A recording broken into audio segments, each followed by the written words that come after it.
Informohuni me Zhurma TV. Bëni subscribe për më shumë video.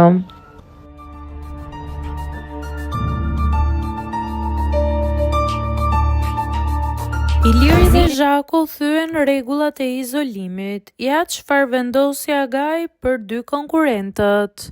Produksioni i firmës ka ndërprer para kohë izolimin për Ilir Shajqirin, Zhakun dhe Mimoza Ahmetin, duke i rikthyer ata në ambientet e përbashkëta të fermës. Vendimi ka ardhur përmes një zarfi zyrtar të lexuar brenda shtëpisë, ku sqarohet se shkak për këtë lëvizje janë bërë thyrjet e përsëritura të rregullave nga ana e banorëve. Sipas njoftimit të Agajt, përgjatë 24 orëve të fundit, Iliri dhe Zhaku kanë marrë dhe ka konsumuar ushqim nga ferma brenda tendës së fakirit, veprim ky që ishte rreptësisht i ndaluar sipas kushteve të penalizimit të tyre. Për shkak të kësaj mosbindje të vazhdueshme, izolimi në çadër është anulluar për t'u hapur rrugë masave të tjera.